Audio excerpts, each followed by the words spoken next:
Welcome to Nightlight. Step away from the mainstream and gather around as we enlighten the world and our realities and travel this cosmic journey we call life. Join us as we share with you and provide that beacon that can guide us all to a better way. Explore with us as we examine a metaphysical montage of spiritual insights, covering everything from the mundane to the magical, UFOs to unicorns, and everything in between. This is a time of awakening, of sharing and evolving, of spreading our wings and soaring on the cosmic breath of creation.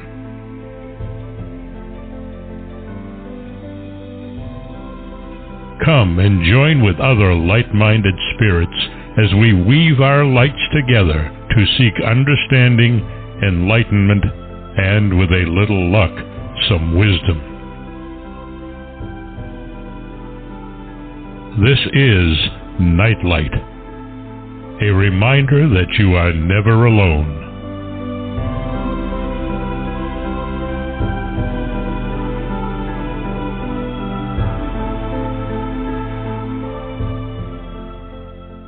Welcome, everybody, to Nightlight. As always, our thanks to Ken Quiethawk for his amazing intro. Please check him out on the internet. Just look up Native Storytellers or Ken Quiethawk it, and you will find an amazing amount of work and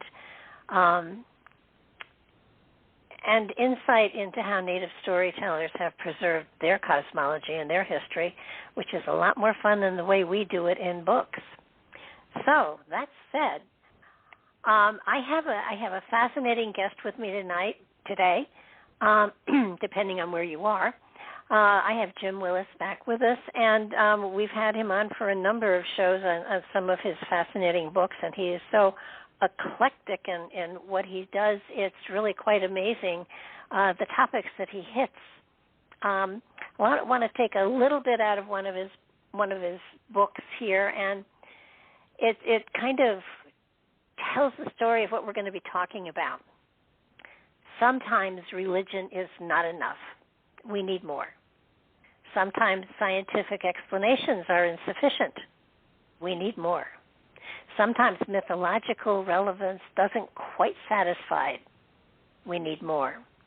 Sometimes psychological motivation doesn't do it for us. We need more. Sometimes philosophical discussion falls short. We need more. And that's what he has done with this amazing trilogy. In 2021, he released his trilogy, Individual and Primal Unity, published by Dimension Fold Publishing. It explores the origins of human ego through, in the words of author, educator, and psychologist Dr. Paul Leslie, the lens of archetypical depth psychology, Eastern wisdom, natural spirituality, and shamanism, blending native philosophies and behaviorism.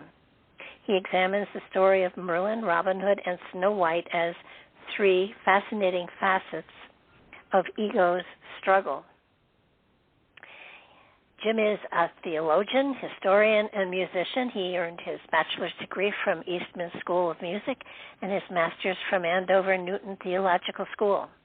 He's an ordained minister for over 40 years, and he served as adjunct college professor and guest lecturer in comparative religions, cross-cultural studies, and contemporary spirituality.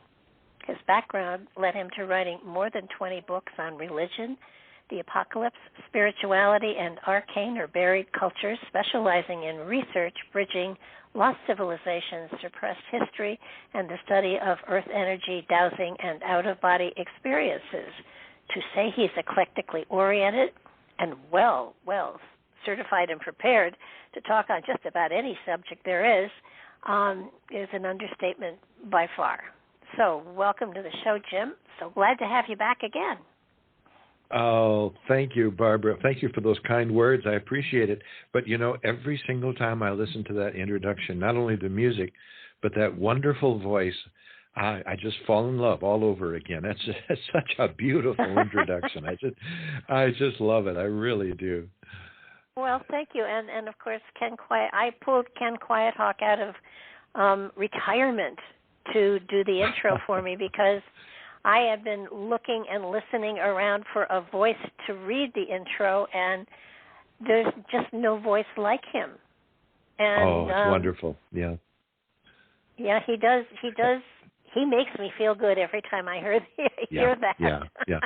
And that music is just wonderful too. I really enjoy it. It all came together magically, and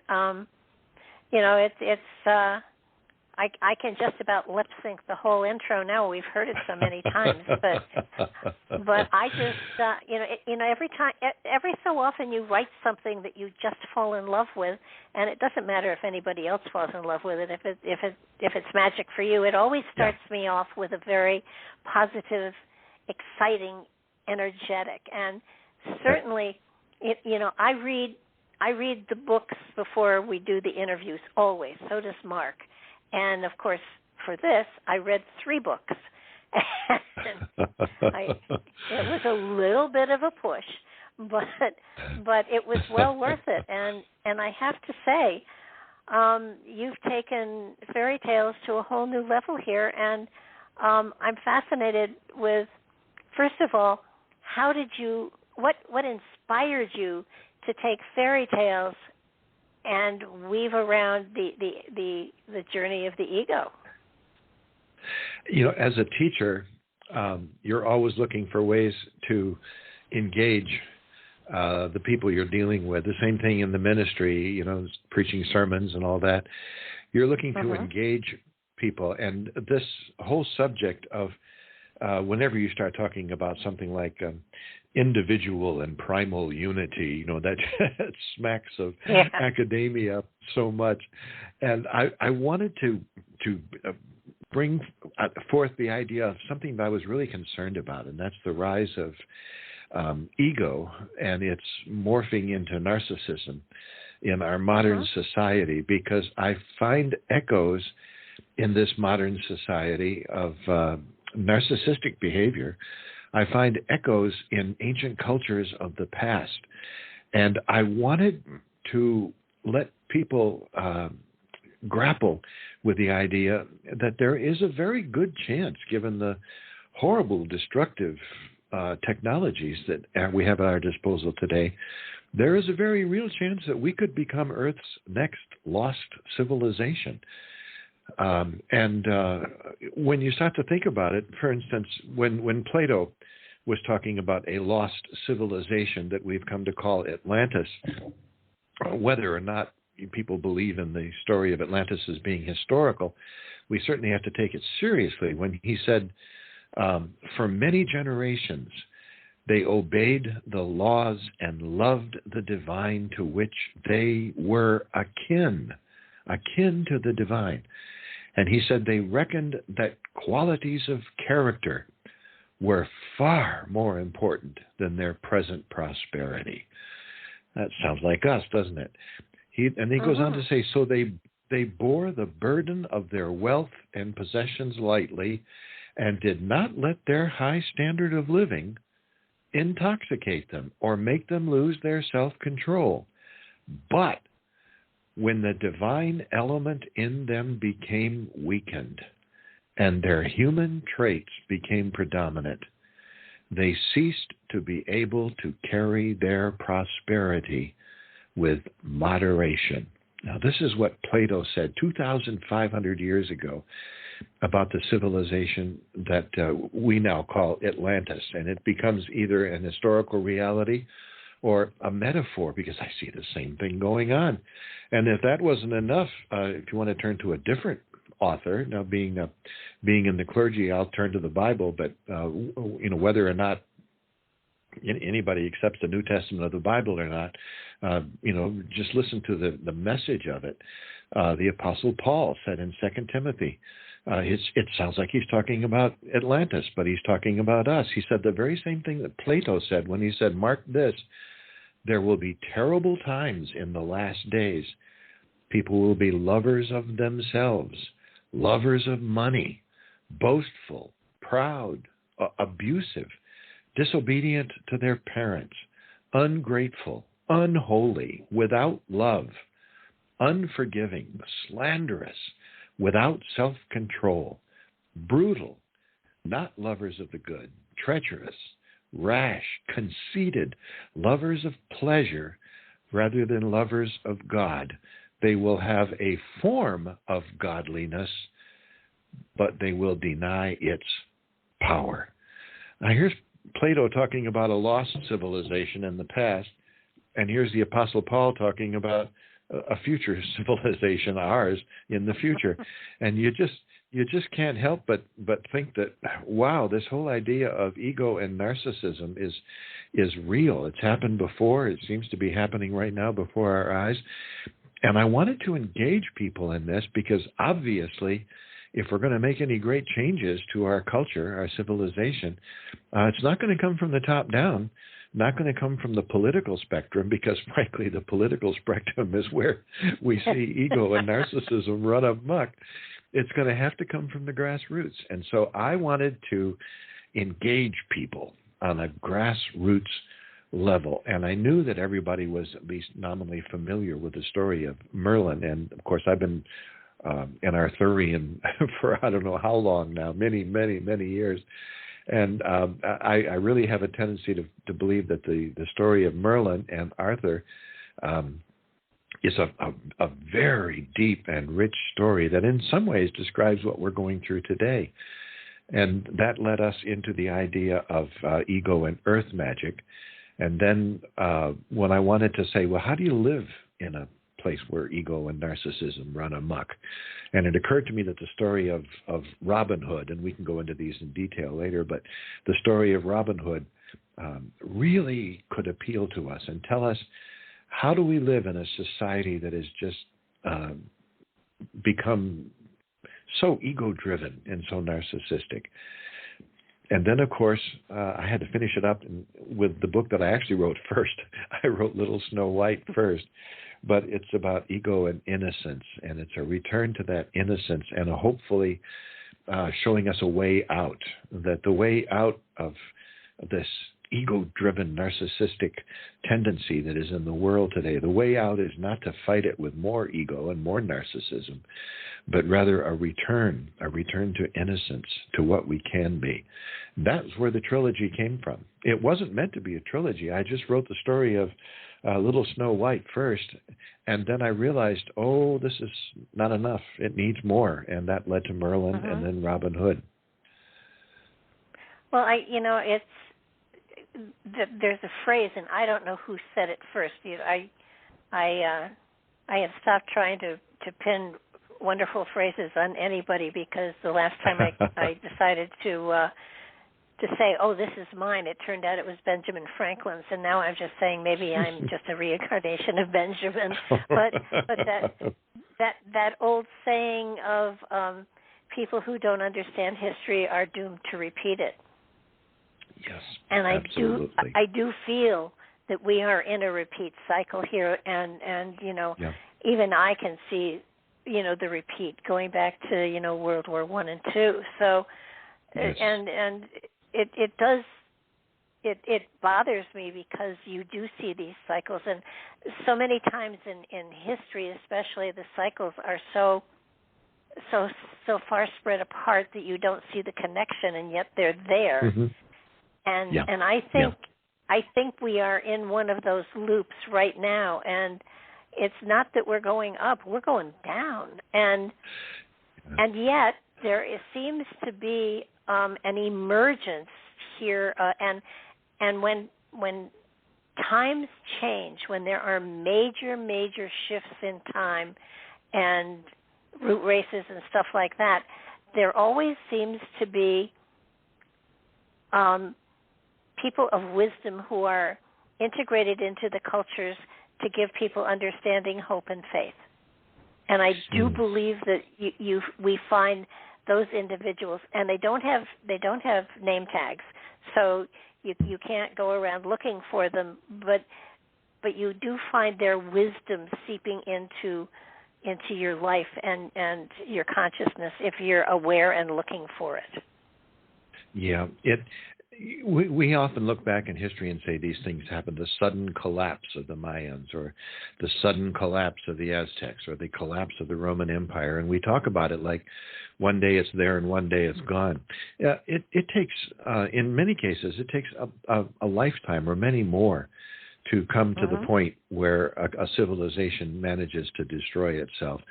And quite frankly, I think we've seen in the last 70, 80 years of American history, and probably the 20th century, we've seen a slow and gradual decline. Now, that doesn't mean to say that everything is bad, but it means that we have developed unbelievably dangerous toys, technologies that are able to reach out and accomplish destruction and things that we've never seen before.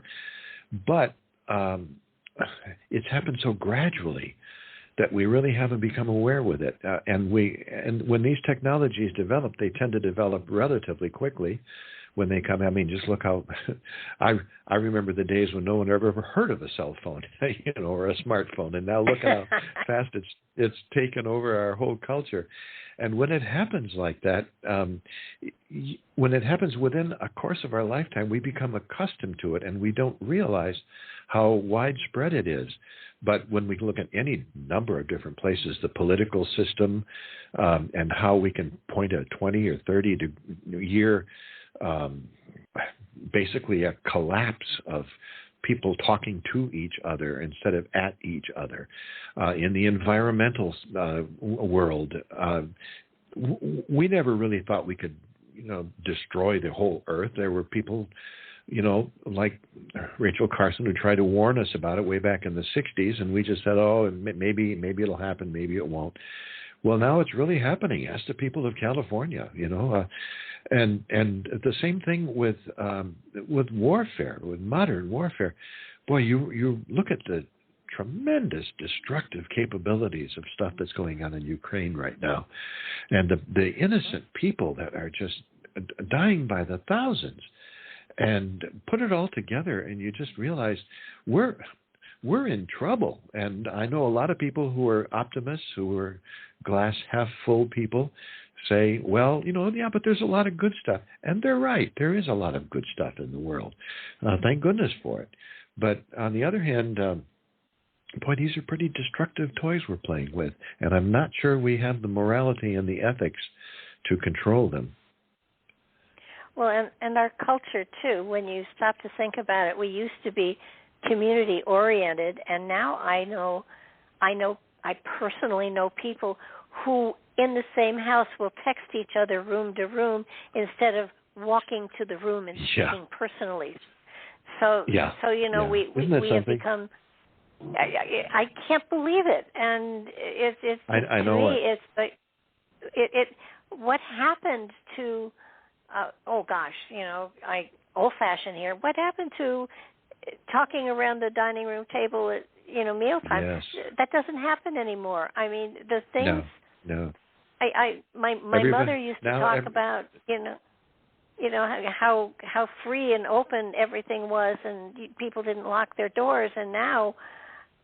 You're more or less huddled into your own home, and you imprison yourself and you lock yourself away, and so you don't have the one-on-one. Churches don't have congregations like they used to. No. Temples, any organized religion. So right. Yeah, so, it's. I'm sorry. Go ahead.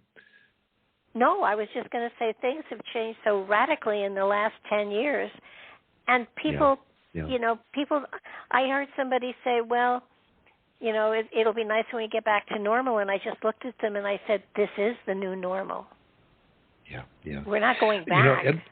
Edward Gibbons, way back in 1783, wrote a book called The Decline and Fall of the Roman Empire. Mm-hmm. And I couldn't believe it. He came up with 5 reasons why he believed the Roman Empire, which once ruled the world, he believed the Roman Empire fell. And these 5 reasons that he gave back in 1783, analyzing a civilization that existed 1,800 years ago, Number one, he said, the number one reason the decline and fall of the Roman Empire came about was because sports and entertainment received more and more money while the plight of the poor was neglected. Number two, he said, money went to the military rather than the public good. Number three, violence in both games and public life became more and more accepted and prevalent. And number four, people's faith in government was undermined, and justly so. And finally, the fifth reason was religions grew fragmented and became a cause of dissension rather than unity. Goodness gracious, Edward Gibbons wrote those words in 1783, talking about a culture that began to fall about 1,800 years ago, and it sounds just like he's talking about us, doesn't it? It does, and when you stop to think, the United States was formed as an experiment.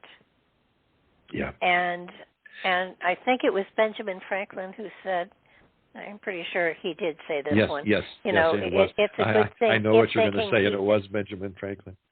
Yeah, he said. Yeah, they asked him when he walked outside the building where they were meeting, Dr. Franklin, what kind of a government have you given? And he said, it's a constitutional republic, or a democratic republic, if you can keep it. Those were his exact words. And now we're beginning to wonder. And I think it all has to do with that rise of ego. I guess if we're going to be talking about these books and the rise of ego, I'd probably better explain exactly what I mean when I'm talking about ego and narcissism, because everybody has different ideas, and sometimes when someone says, here's the word ego, they just automatically mean, oh, he's got an ego. Well, all of us have an ego. Ego isn't necessarily bad, but sometimes when ego begins to grow, it grows towards something called narcissism. And there's signs of a narcissist, and see if any of these sound in terms of our political leaders, in terms of our community leaders, in terms of our religious leaders. See if any of these ring a bell. The first sign that psychologists look for in terms of narcissism is a sense of entitlement, or that belief that I am superior to you and I deserve special treatment, and other people should be obedient to my wishes and the rules don't apply to me. Sense of entitlement. I hate to say it, but the internet has supplied this. Everybody can now be the head of their own little universe, and just because I put it on the internet, I expect other people to do it. So that sense of entitlement is just growing. But there's another, that sense of entitlement leads to the second sign of narcissism, and that's manipulative behavior or controlling behavior.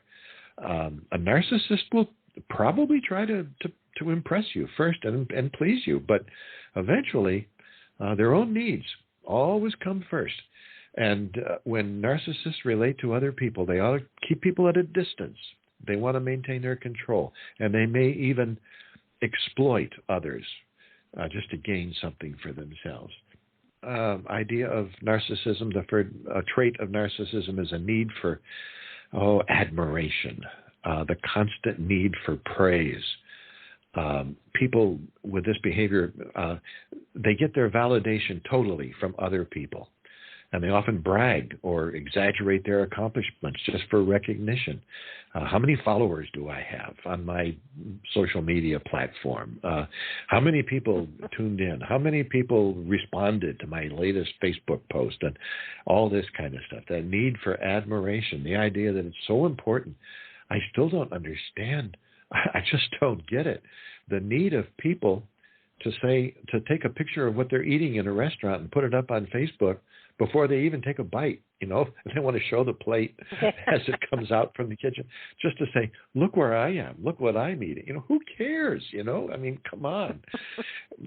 It's ego run amok. It's narcissism. But the fourth trait, now we really get personal. This is a lack of empathy. And the narcissist is just simply unwilling or maybe even unable to emphasize with the needs or the wants or the feelings of other people. And they won't take responsibility for their own behavior. It wasn't my fault.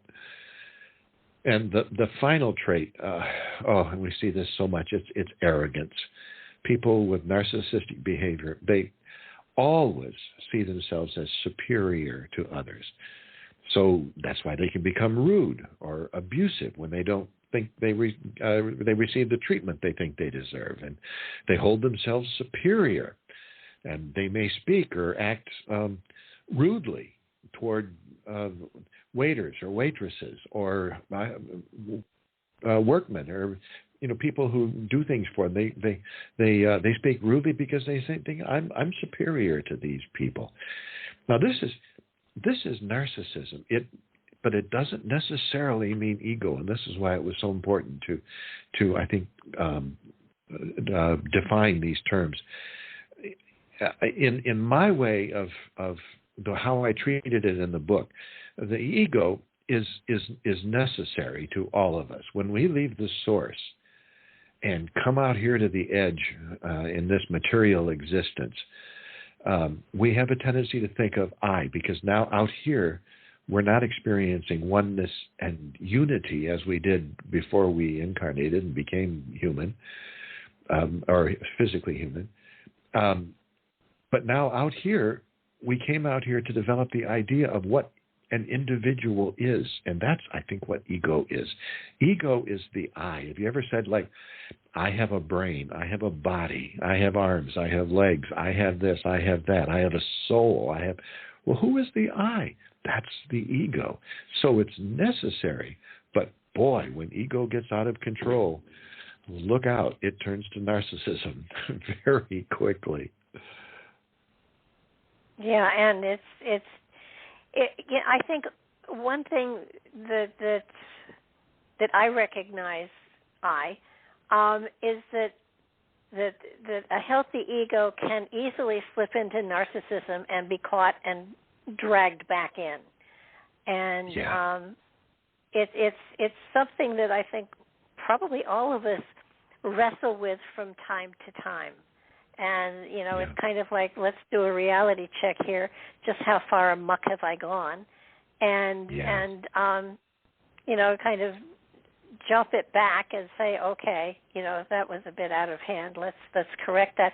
It's not something that is kept in control constantly.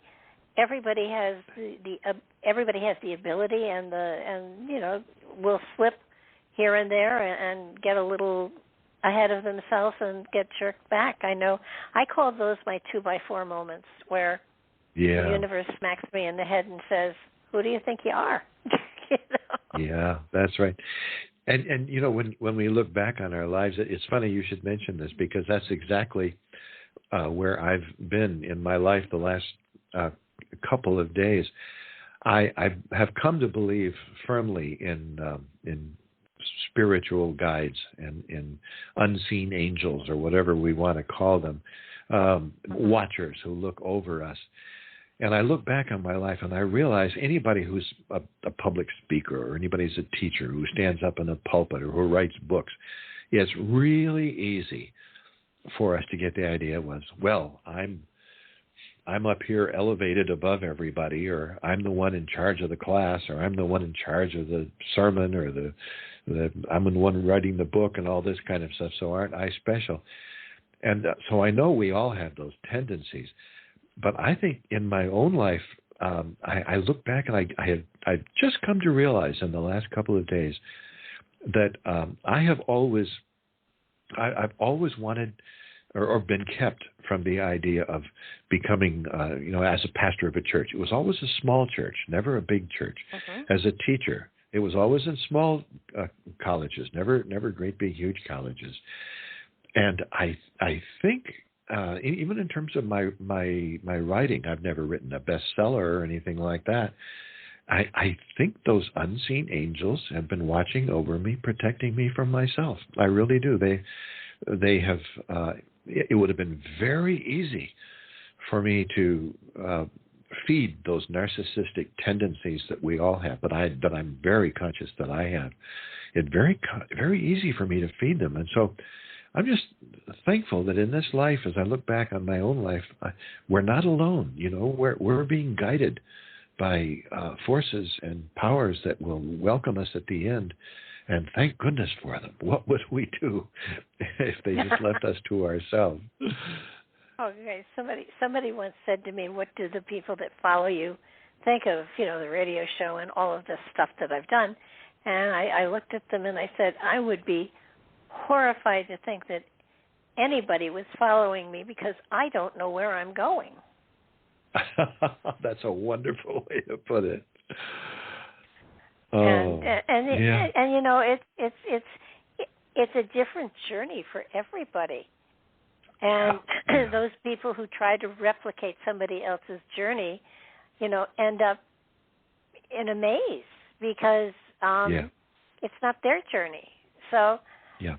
And everybody's journey is special, and it's designed especially for them individually by themselves.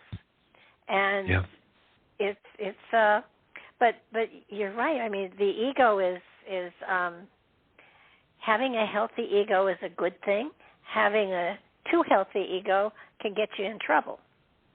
So it was a funny thing. I had an out-of-body experience, and I talked about this in my book, Quantum Akashic Field, and we're kind of a field guide for the astral traveler. I think you and I talked about that before when it first came out.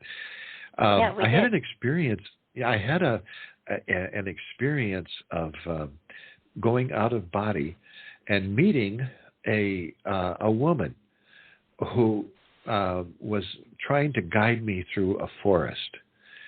And she was going to become my guide and teach me how to get through this forest. And in doing so, we went down into this deep underground, it was almost like a safe underground with all kinds of dials and things. I know the combination to get in. And in my experience, I began to get claustrophobia. And I said, how do we get out of here? And she told me the magic way to get out. But in doing so, she said to me, this is where I have to live when you die. And at that point, I realized that this woman was my ego, which surprised me. I hadn't expected it because I had never pictured my ego in the feminine before, but that's who it was. She was my ego. And she was very much aware of the fact that when this physical body died, she would cease to exist. Now, that's a fearful thing, for the ego to all of a sudden realize. I mean, I believe humans live forever. We are eternal beings. But the ego that we have out here on this, on the, what I call the rim or this perception realm, the ego that we have here definitely has a shelf life. When we die, the ego, when this body dies, the ego dies with it. And she was taking me to the place where she was going to, where she said, this is where I have to go when you die. Her grave, in other words. And it really hit me that in a lot of sense, the ego is acting out of fear because it knows its time is short.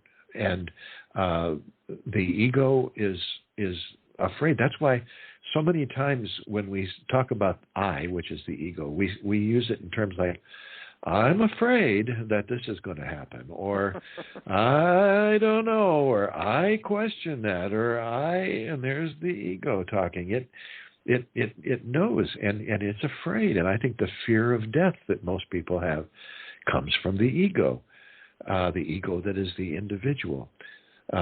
So when the Bible says perfect love casts out fear, what it's going to say is the ego is all about I and me and mine, and perfect love is all about loving you and everything and entanglement and connection and all that kind of thing.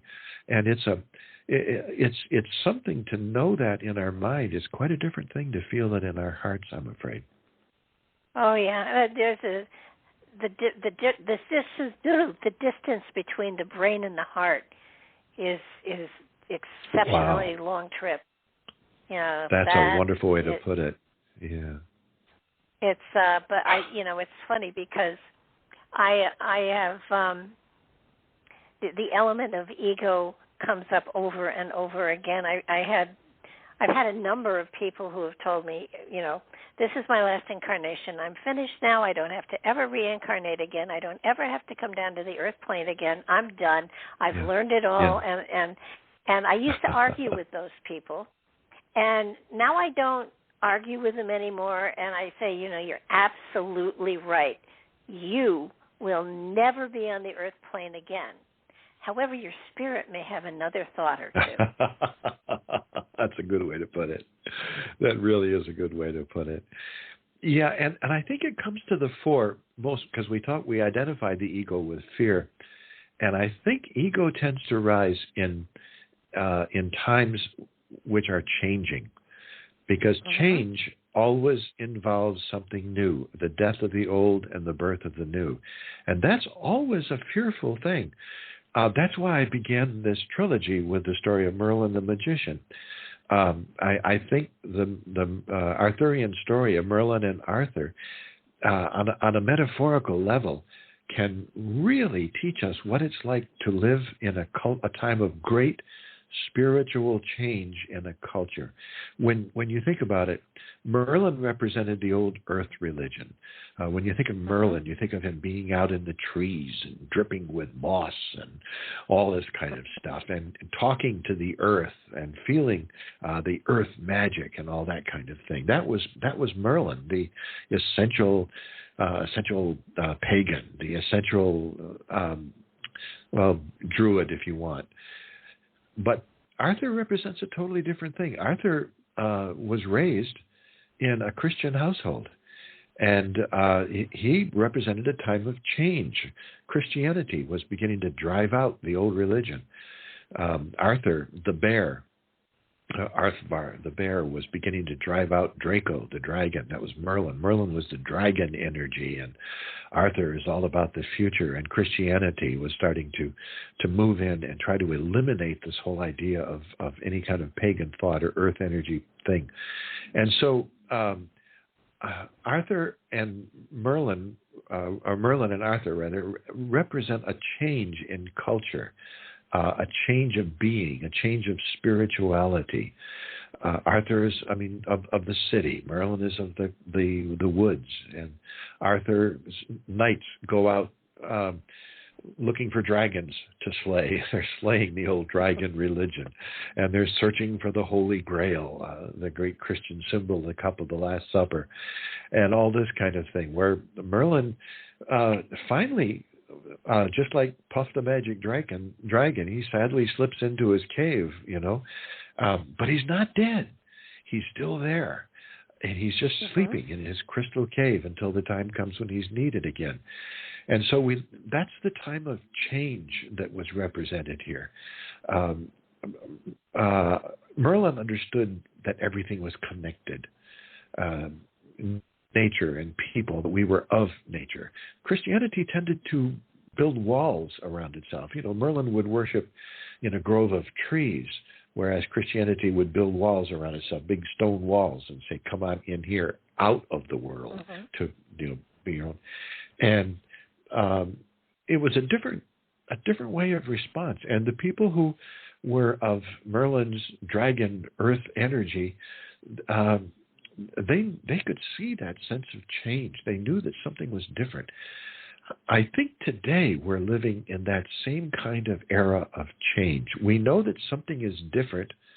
We know that something new is emerging. We don't know what it is yet. We're standing at a crossroads, and the ego within us is afraid to take the step because it could lead a step upward, or it could propel us off a cliff. We just don't know yet which way it's going to go. And there's a lot of fear. That's what I was going to mention too. That the fear is sometimes not letting your ego get out of control. Somebody said to me once, you seem to be standing in place. What are you afraid of? And, they said, "Are you afraid of failure?" I said, "No, I'm not afraid of failure. I'm afraid of success." Yeah. It's sort of like sometimes when you get to be successful, you do lose your footing for a time. Yes. And so, it isn't. Sometimes ego holds you back from success as well as failure. So it's kind of a coin toss up, and sometimes success can lead to failure immediately. So it's hard to read sometimes. Yeah, how many successful actors and actresses, for instance, or musicians or whatever, they try to get successful, and then as soon as they get successful, boom, their egos bring them down. They just they lose everything, and it's a terrible thing. I've seen it happen. I haven't been in a Christian church for 15 years, but I still watch it from afar. And I'm just amazed at the number of Christian pastors who I'm seeing on the television and everything else, standing up in their pulpits. And I listen to them talk, and I say, what are they talking about? What would happen if the Jesus who they are so fond of quoting were to come back and listen to them talk like this? They're absolutely convinced that Jesus would be all on their side, 100%. I don't think so. I think that religious culture that enveloped us for so long, and it gave us so much wonderful music and so many beautiful buildings and so much great tradition and so much great mythology, I think like Merlin of old, it's starting to cave. And maybe Merlin is coming out of his crystal cave. Maybe he's starting to come out. I'm seeing a lot of people talk more, for instance, about spirituality than about religion. And I can really identify with that. I understand, because religion and dogma have come to mean fences and gates and rules and doors and all that kind of stuff, whereas spirituality is much more open, and I'm much more comfortable with that word nowadays than I am with religion. Yeah, religion seems to isolate and separate. Yeah. And the spirituality is more of a embracing of a concept that everybody has and does and can do in their own way at their own time and in their own manner. Yeah. And it's and because when you stop to think, every spirit has had different experiences in different incarnations here on the earth plane. So we all draw from a different frame of reference, so to speak. And yes. That's right. So that what feels right for one doesn't feel right for another. It doesn't make it wrong. It's just not right for them. That's all. And everybody searches and finds their own way. But in organized religion, you are judged by the book, and are you following the laws and all of that. And and don't get me wrong, I think organized religion for some people is where they belong. It's where they're comfortable. It's where they're safe. It's where they belong. Yeah. So it's sort of like everybody. It's different strokes for different folks. Yeah, it can be. It can get to us because it's not just a matter of religion, too. I'm finding, religion has divided up into denominations, and liberals and conservatives and evangelicals and Catholics and Methodists and Methodists, all those different denominations. But the same thing goes on in terms of the political spectrum. There are certain people who want to know if you're sound, and if you may agree with them on one thing and you disagree on something else, they kick you out of the club, that kind of thing. I well remember the days living up in Massachusetts when I did. It wasn't that long ago when Tip O'Neill, the Speaker of the House, our flaming liberal, would sit down in a room with Ronald Reagan, the arch conservative, And they didn't agree on anything political, but they could kick back and put their feet up on the desk and drink a beer and tell Irish stories to each other, and they respected each other, even though they didn't agree with each other. But nowadays, they wouldn't be allowed to do that. They would be criticized. They would be kicked out of their club. Sad to say, I've seen the same thing in scientific circles or in academic circles. If you don't agree with my particular take on what this particular archaeological find means, then you're out of here. I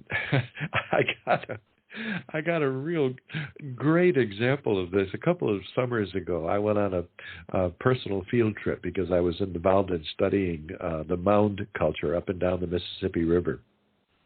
And I wanted to go down where it all began. So I went down in Louisiana, and I began at Watkins Brake. And I went to some of the places down there, and one place I especially wanted to spend some time. So I got there the night before. I got a motel room, and next morning I was in that museum first thing in the morning. I was the only one there. And Graham Hancock's book, America Before, had just come out. And in this book, Graham Hancock championed the idea that there could very possibly be evidence of humans off the coast of California 135,000 years ago, which obviously is absolutely verboten to anybody who believes in Clovis first and the fact that the first Americans just got here 16,000 years ago. Well, I was in there, and the archaeologist who ran the place came in. He saw me there, and he came over to me. He seemed like a nice young fellow, probably right out of school. And I didn't want to insult him or anything like that. I mean, I was in his home, you know. So I talked to him, and I had to ask him a couple of little questions. And just to make conversation, I said, boy, you must be getting a lot of people here now that Graham Hancock's book just came out, America Before. Oh, he huffed himself up and lifted back his shoulders, and he said, I have never read one of Graham Hancock's books. And I said, why not? And then he gave me the scientific principle, because Graham Hancock is an idiot. And me being the smart mouth that I am, say, I hadn't considered that fact. You know, that's all I said. And then somebody came in, and the guy left me, and I never saw him again all day. But that kind of closed-mindedness, you know, the idea of this, I don't agree with what I have heard of Graham Hancock, so therefore he is an idiot. You know, I'm not going to let him into my club. It seems like every single in every single earthly organization is just becoming polarized and split like that. Just like Merlin could not exist in Arthur's world. The Christians simply would not allow it. And so paganism went the way of all things. But I take great comfort in the fact that I believe Merlin is somewhere in a cave yet. Metaphorically. Well, anyway. I would tend to think that you're right, because more and more and more I find myself using the term magic. Now, and things happen for me sometimes magically. Are there scientific or whatever explanations for it? Sure, but there's also a spiritual explanation for it, and I prefer the spiritual explanation. And I know people are trying so hard to bring science and spirituality together, and I just think they're two different spectrums, and they may coexist peacefully, but I do not believe they are connected. That's just me. I think they're probably both looking for some great truths that they have in common. I mean, who are we? Where did we come from? Why are we here? But you're right. They live on. They're existing on parallel highways, and why not? You know, what's wrong with that? I think we can. I think we can borrow from each other. I got a kick out of hearing you say the word magic. One of the big sellers from a couple of years ago was Dean Radin's book called Real Magic. And here's Dean Radin, who's involved with the Institute of Noetic Studies out in California, a scientist 100% of the way. And everything he does is peer-reviewed and scientific principles. But he's studying things like remote viewing and out-of-body experience and near-death experience and things like that. And yet when it came to talk, it's a very scientifically grounded book. And yet when he turned it into the publisher said, Real Magic. That was the title that they used. I think it's wonderful. Dean is he has done some great work. He and I have corresponded in the past about some questions I had, and I love it because I heard he played the fiddle. He was trained as a concert violinist, but I heard he also played bluegrass fiddle. And I said, someday I'd love to meet you in person, Dean. I'll bring my guitar and you bring your fiddle. And he said, well, I don't play very much anymore, but in my heart, he said, I can play like the wind. I do know that feeling. Yeah. I think too that I do. When you think of places like Göbekli Tepe, and that obviously are so much older than the last flood and all of that go back in time.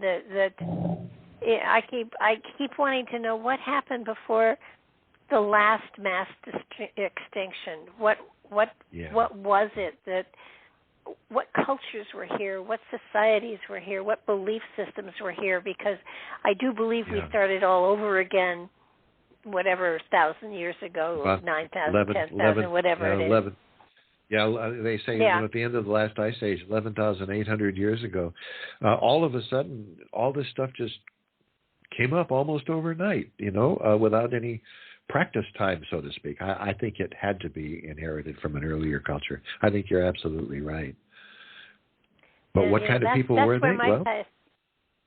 That's where my fascination is. I mean, they did a study someplace. Well, they did a study someplace on our DNA, and the fact that our DNA has mutated every so many thousand years. It mutates to adjust to the environment or whatever. But they took it back as to when it was the original DNA, and they found that it was much older than the Earth. Yeah. So always it goes back in time, doesn't it? Never. Yeah. Always goes older and older every time. Yeah, that's amazing. Just amazing. Yeah. So that we did come from somewhere else, but where and when is a whole nother. It's a whole nother book someday. But so Merlin is back in his cave, and then Robin Hood appears. Yeah, I wrote Robin Hood because I asked myself the question: how do people live when they are really Merlin's at heart, but Arthur's according to their culture and the civilization that they're living in? How do you live in a civilization like that? And you might ask the same question: how does a person with spiritual inclinations today go about living in a materialistic world that doesn't care about the spirit? How does a person who's always thinking about the big questions of life live in a world where everybody else is worried about trying to remember their passwords on their latest gizmo, that kind of thing? And it occurred to me that the key to that is found in the book, in the story of Robin Hood. Here is Robin. He's born and raised in the city, and he was, according to some of the stories, he was, actually destined to be royalty, princely line. But he wasn't like everybody else, and because he threatened the sheriff of Nottingham, he was kicked out and had to go live in the woods. He became a man of the woods. And so here he was, living in the woods, but surrounded by this materialistic, narcissistic society that was run by the sheriff of Nottingham and by Prince John, who was trying to usurp his brother on the throne. How did Robin Hood survive in that kind of an environment is the same kind of question that we ask: how do we live when we're interested in spiritual things but living in trapped in a material world?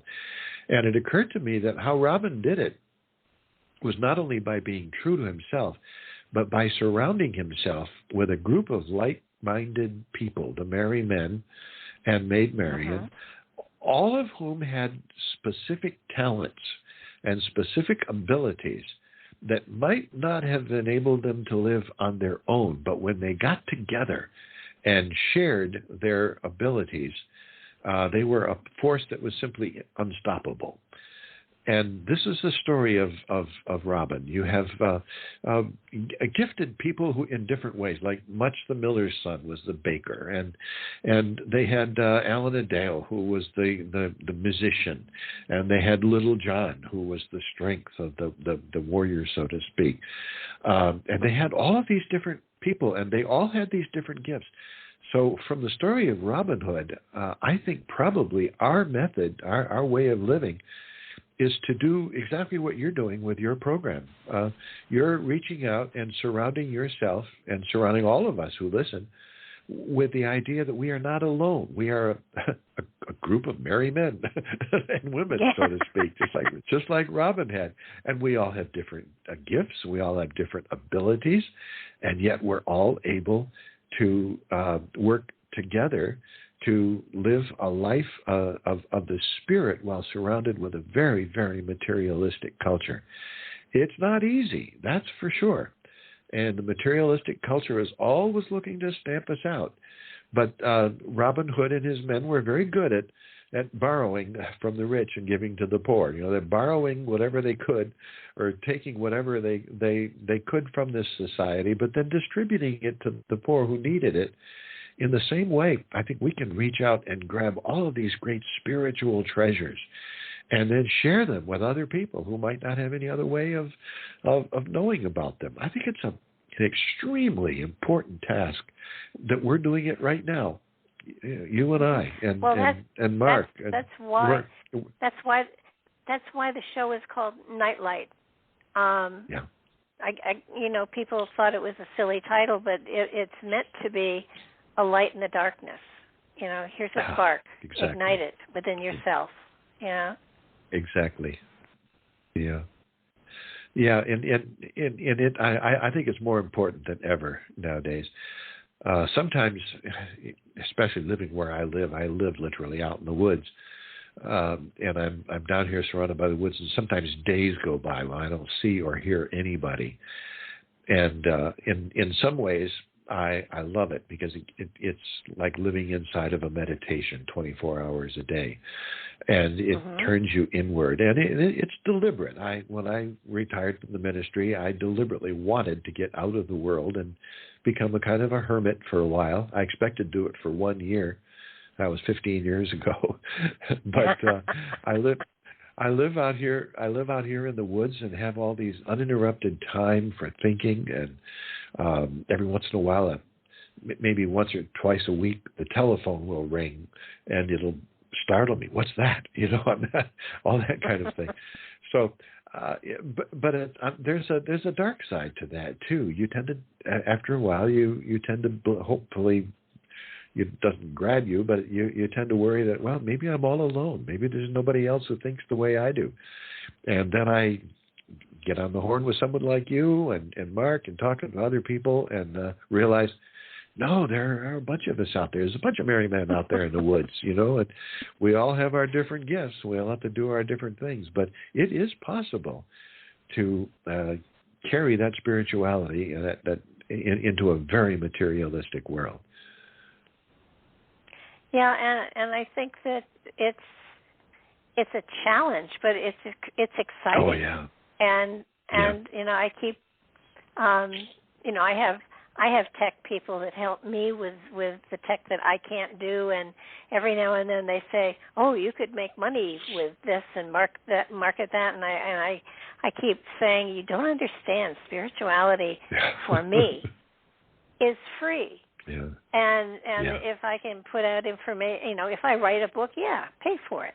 But the radio show has never, will never, as far as I know, at least I hope, have advertisers, because I don't want to, be a shill for somebody else. No, it's we're putting information out there, and lots of times it's conflictatory, but it's also it's a possibility, and take a little here and a little there and make something that's perfect for you. I mean, I'm not saying everything is exactly what I believe in, but hey, there's a possibility that there's some very, great worth here, and take a look, and if you don't like it, then change the channel. It's really that easy. The love of money is the root of evil, right? Yeah, I think you're absolutely true.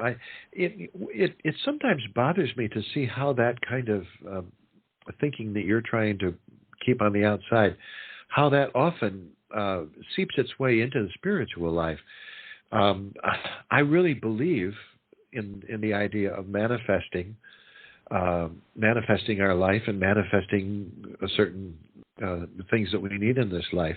But there are times when this whole idea of manifestation turns into this, I want this and I want that, and I want a new car, and if I don't, I can manifest it, and if I don't do it, I'm not spiritual, and all this kind of thing.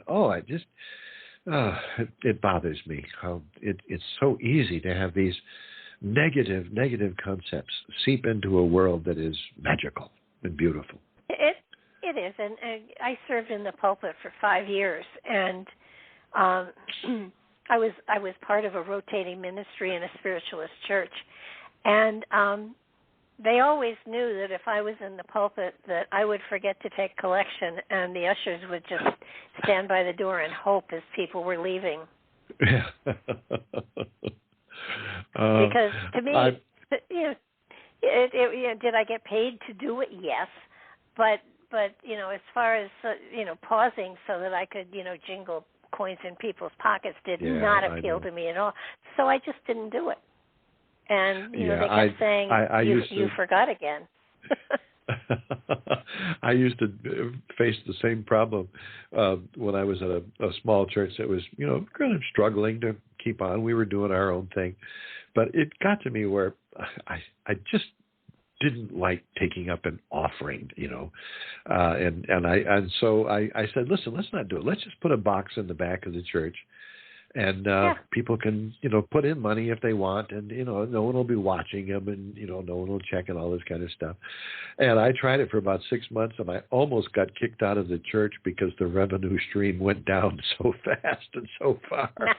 People weren't supporting it, and so it was an experiment that I tried. Unfortunately, I couldn't make it last, but I know just what you mean. It is a shame, isn't it, that whole idea of the love of money, and it really is the root of all evil.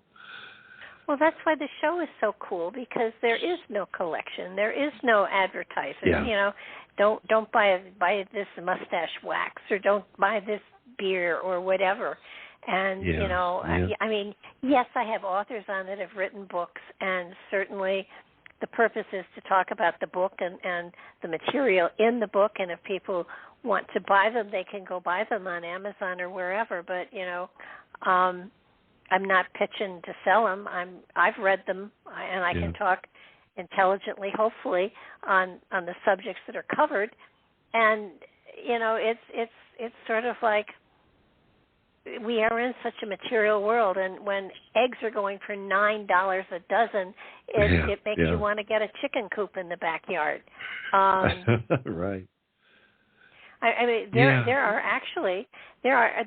you can actually rent a chicken coop and chickens, and they'll deliver the coop and the chickens to you. You just have to be able to have a fixed. You have to be able to have the chicken coop on your property, and I'm in a condominium, and there are only 14 of us, and I have absolutely suggested that we get chicken coops. Because but nope, they want it to be park-like. They don't want to have cheap eggs. Yeah. So Well, and it's funny too, in that even as an author, books are considered successful not by their content, but by how many copies sell. And authors are judged on how good they are by what their sales are like. An author who has a bestseller on the New York Times list is considered to be a great author. And if you just have a book that sells a couple hundred copies, well, you must not be a good author. It's really a shame, and it's not just true in the field of writing, but it's true in the field of the arts.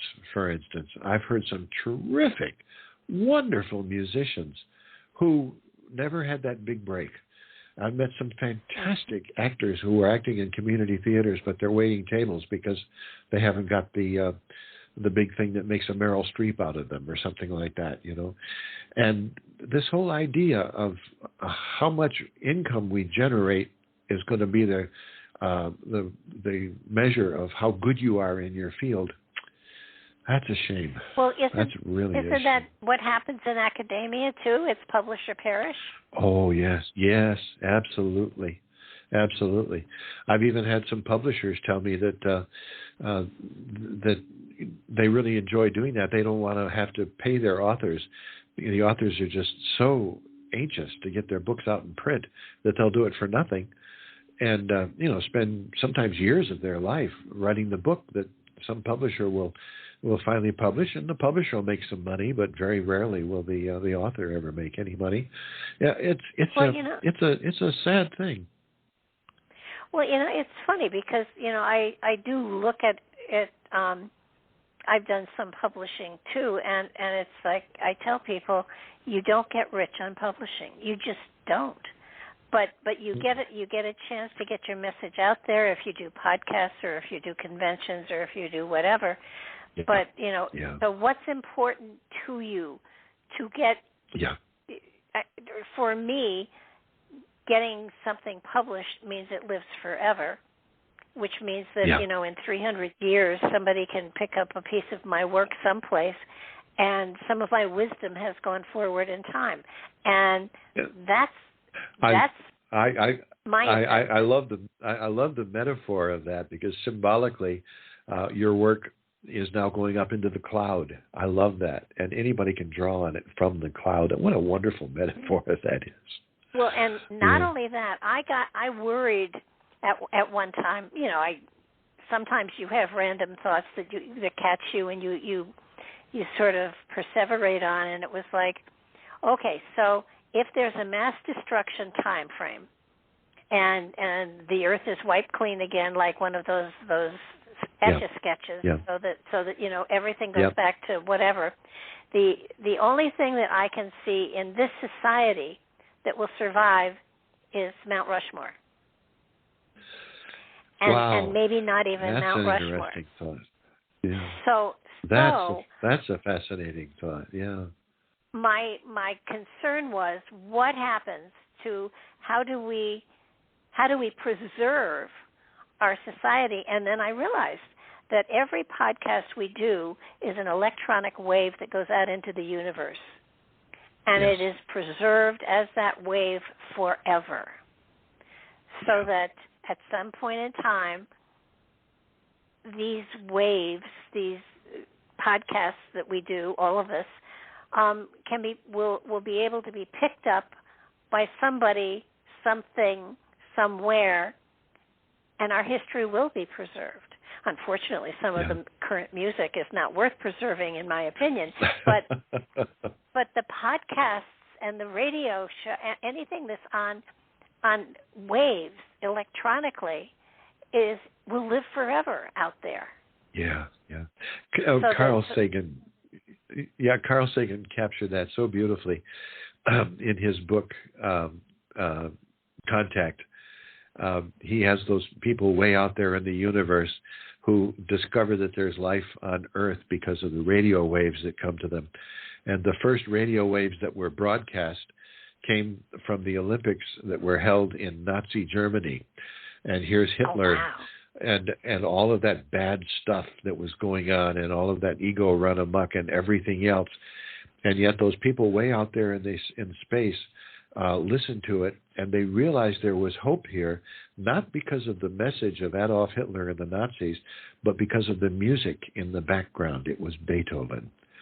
And they thought that any culture that could come up with music like that is hopeful. I think that was a wonderful part of the book that really didn't come out in the movie as well as it should have, I think. Well, I think the fact that what we do today in this podcast is electronically preserved. And, not just on the internet, but beyond the internet. It's out there. And so that while physically nothing will be left of our society today in 500, 1,000 years. I mean, my condo sure as heck isn't going to stand like the pyramids do, and I don't know that the pyramids will stand that much longer. And if it's the last couple of mass destructions have been comet hits, so depending on where it hits, some of our major structures are going to be gone, and certainly Dubai will be wiped out. Even though they have the most beautiful structures going up that you can imagine, but they'll be wiped out. The cathedrals, the Templars, and the Crusaders, and with the armed buttresses and all of that, they'll be gone. So what will be left of our culture or our species? And truly, the only thing I can think of is Mount Rushmore, and it depends on where the comet hits whether or not they'll survive. We have those strange echoes from the past. We have the echoes in story, of course, and mythology that's passed down. And if there are any survivors, perhaps some of that will be able to pass down. But the other is what I like to call the echoes in stone. These strange structures that were built, obviously, a very, very long time ago, much farther ago than most people want to admit, which are just kind of, you might call them radio signals from a failed culture. And I sometimes wonder when we're looking at the pyramids or when we're looking at Göbekli Tepe or Karahan Tepe, when we look at the ancient structures that really defy time, the Sphinx and places like that, I wonder if we're asking the wrong questions. We're wondering how they did it and when they did it, and maybe we should be asking why they did it. Well, maybe those kinds of questions. If you look at Scarab Ray, if you look at the stone structure, the stone chambers that are here in this country, all up and down the East Coast, they're mostly granite. Sure. Granite has a great deal of crystal in it. I think they're storage chambers for messages from afar. Yeah, I don't doubt it. We live on an ancient stone quarry. I came here. I didn't realize the land was calling me when I came here 15 years ago. And there was granite rocks all over the place. And since then, I've discovered, dozens and dozens of artifacts and stone heads, stone arrow points, and hoes, and various artifacts and tools, implements. And even a place where there was these great piles of stone that are all through the woods. One of them I've since discovered through dowsing was a hawk effigy that was built up in stone right here on our property. And, of course, you can't really see the outlines anymore, because not only is it covered over with a lot of leaves and that kind of thing, I've cleared some of it out, but also the fact that, the early settlers came in here and they saw this great big pile of rocks. So that'll be great. I'll use that to build my fence or my cellar hole or whatever. But I was curious as to what these artifacts really meant. And so I got a friend of mine who is a surveyor, and he has all the high-tech gizmos and everything else. And I took him around to all of these different piles of rocks that are out in the woods. Sometimes they're a mile apart. But they were all found on the tops of ridges that now is covered with trees. But back when these stone piles were built originally, it was just a savanna, a grassland. You could see them all, so to speak. Uh-huh. And he plotted them all out with his high-tech gizmos, and then we went back to his office, and he printed them out according to the GPS locations on a piece of paper. When I saw that, a piece of paper, I was amazed because it looked so familiar. Every year at this time of year, especially during the solstice, I mean in December, you can look up in the sky and you can see what we call the Northern Cross. It's the central backbone, so to speak, of Cygnus, the swan, and you can see the stars that make up this Northern Cross that hang right overhead on the night of the winter solstice. Sometimes they call it the Christmas cross for that reason. Mm-hmm. So I was curious as to how close they were. So I adjusted them as for size and superimposed one over the other and discovered that they were exact.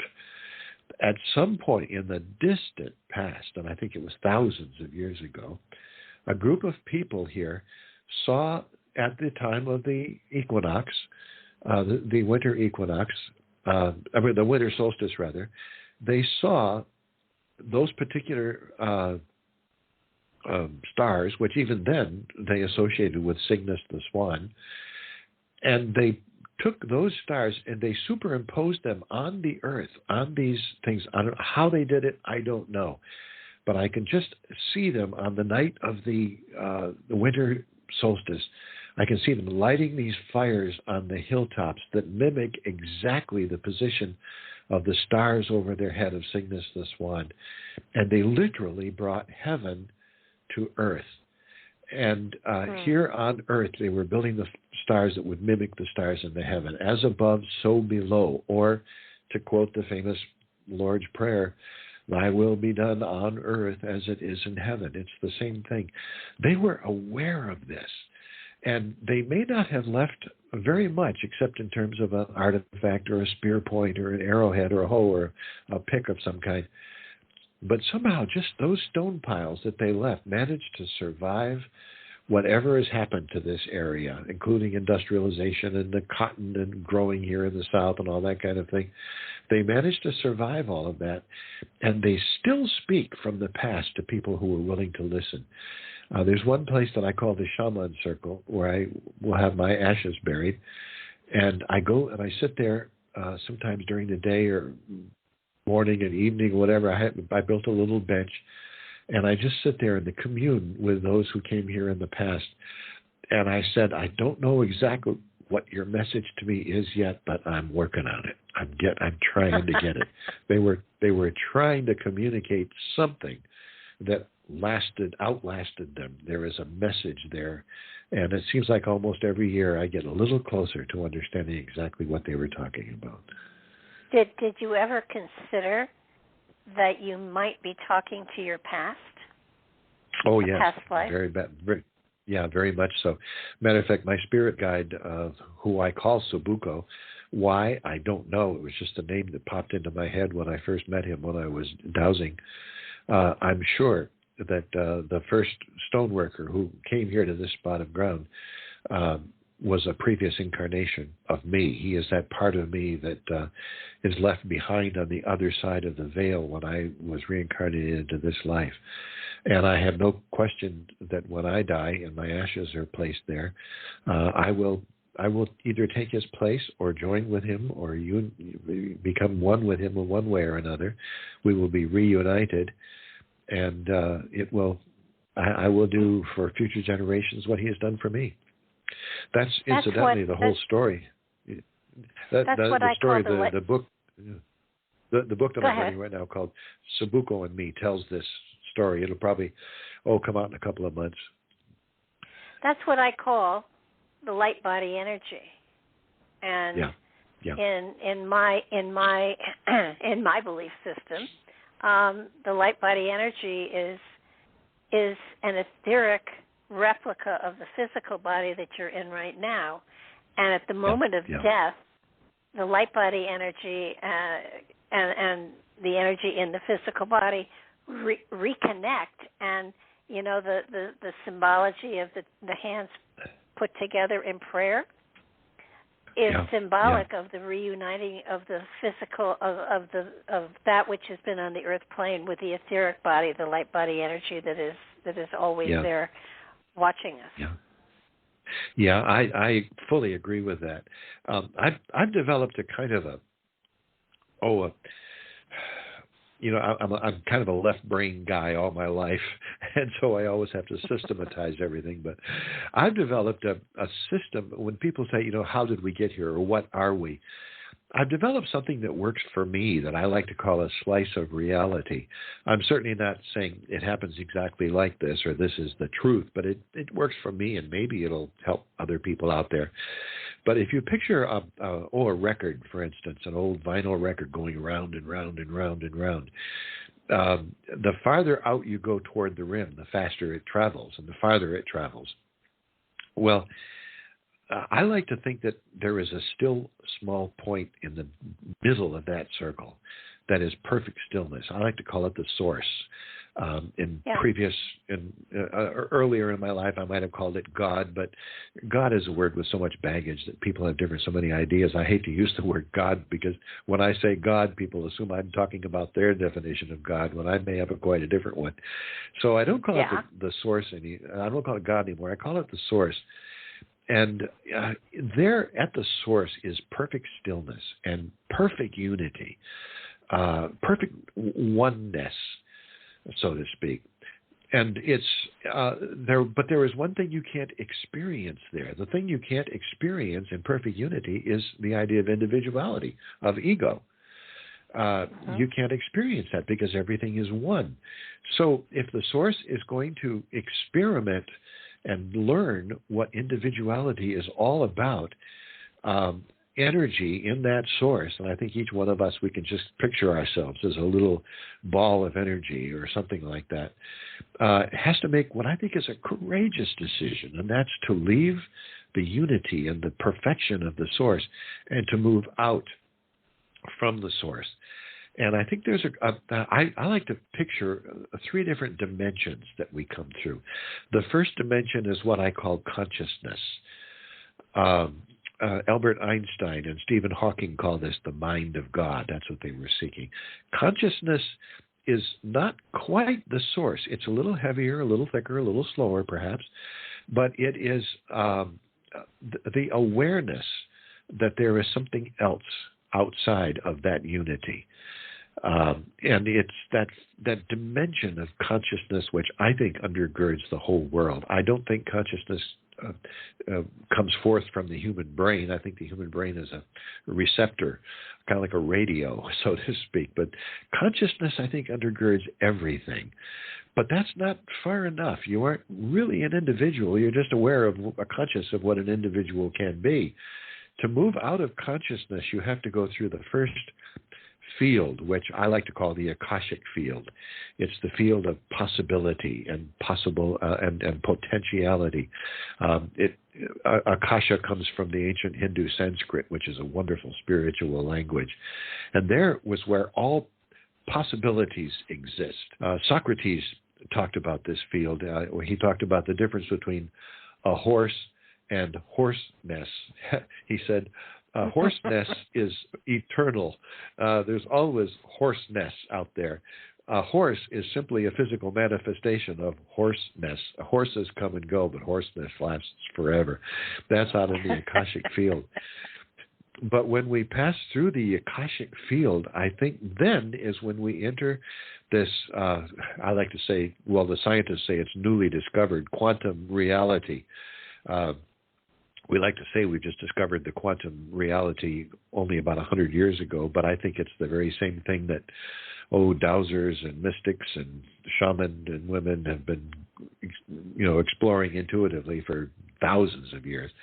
But there in quantum reality, you might want to call it thoughts and intuitions. There in the field of quantum reality exists pure energy. Now, how does that energy get out here? It passes through the next field, which I think is the newly discovered Higgs field. When scientists talk about the Higgs field, they talk about a field where energy is slowed down and becomes matter. In here in America, we tend to use the word, when we talk about the Higgs field, scientists used to say it worked kind of like molasses. Things slow down when they get into it. Over in England, they used to call it treacle. I'm not even sure what treacle is, but I'm sure it's the same kind of idea. But when energy passes through the Higgs field, it takes on mass.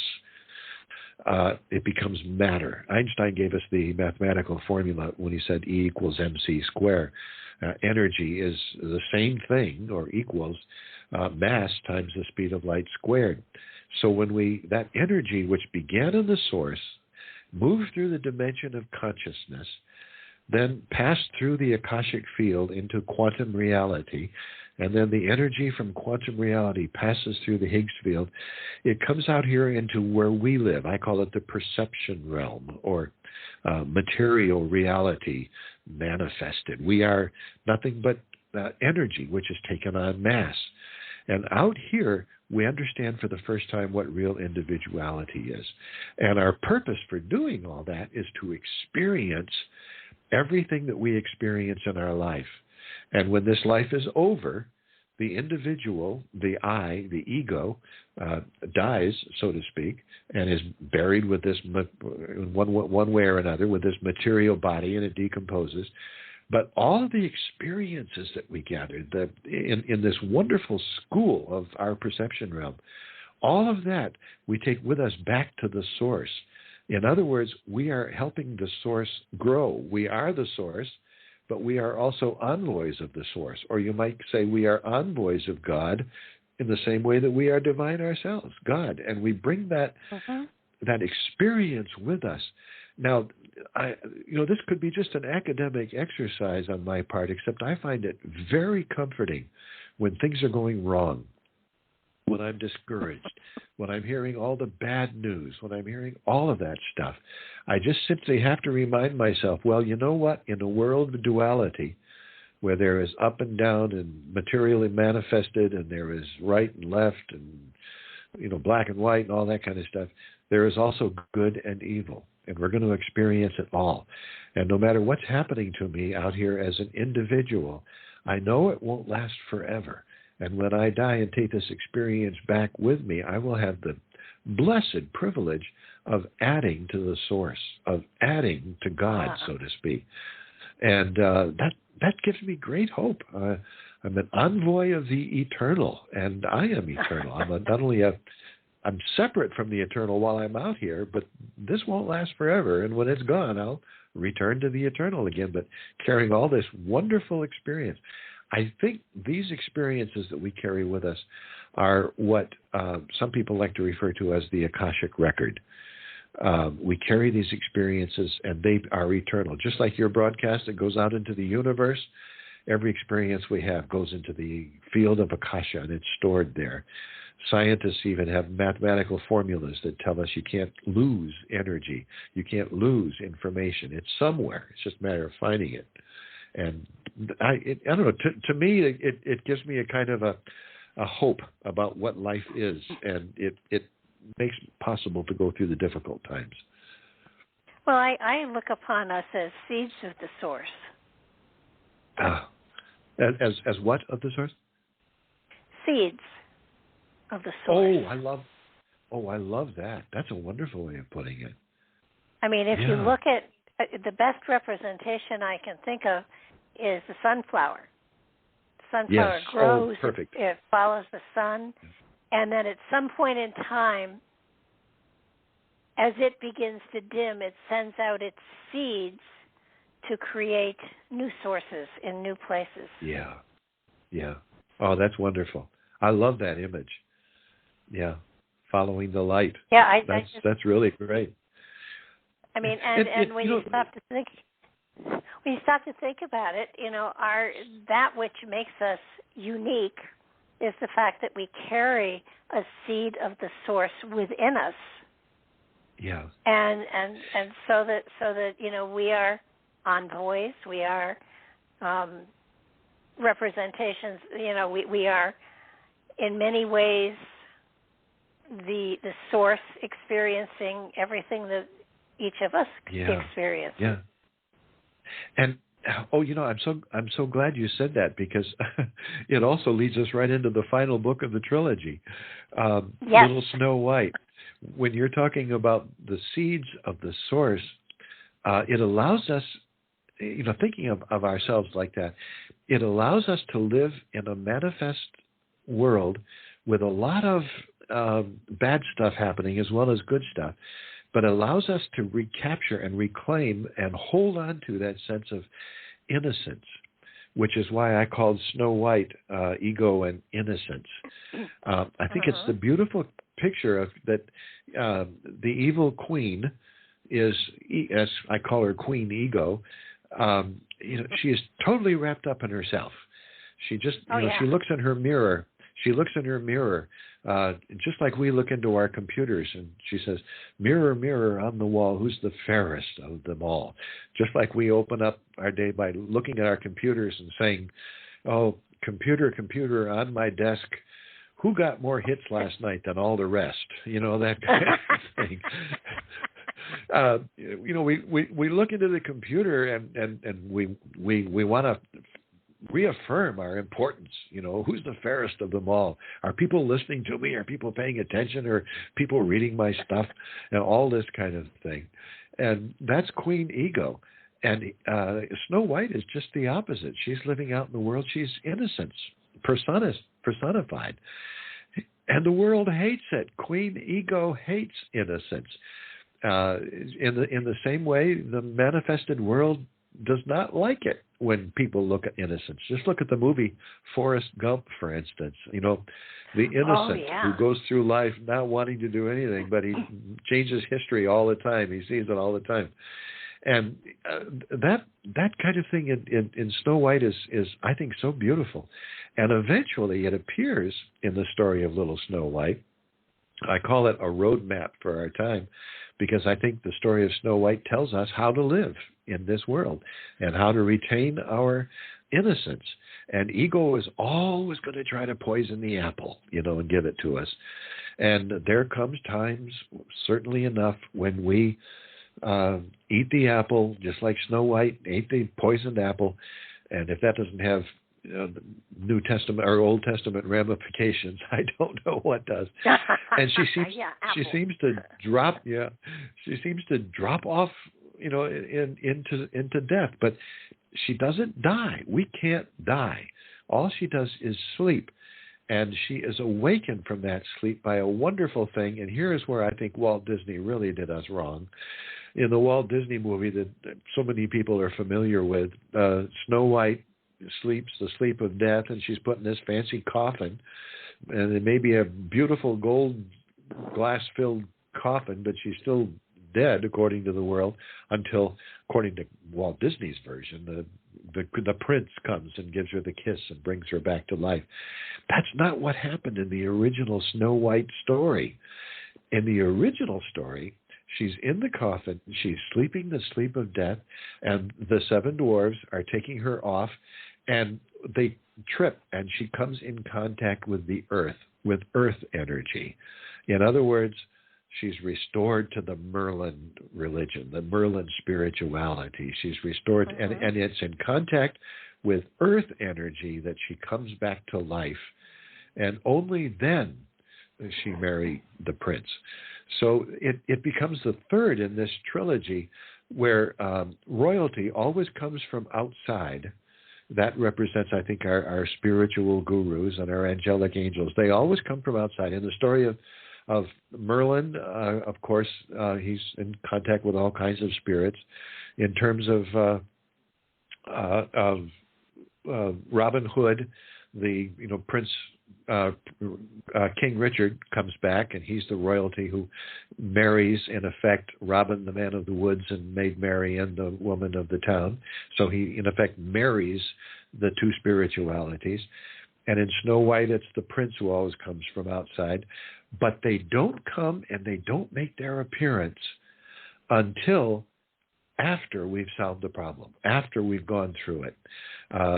Merlin theoretically dies, as does Arthur, but Merlin is carried off to Avalon.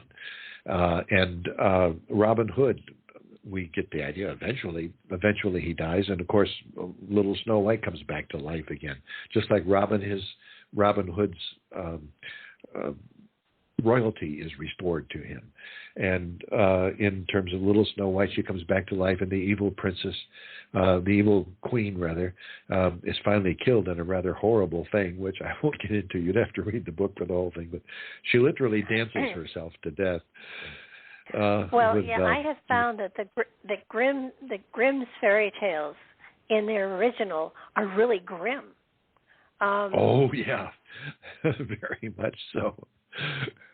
Yeah.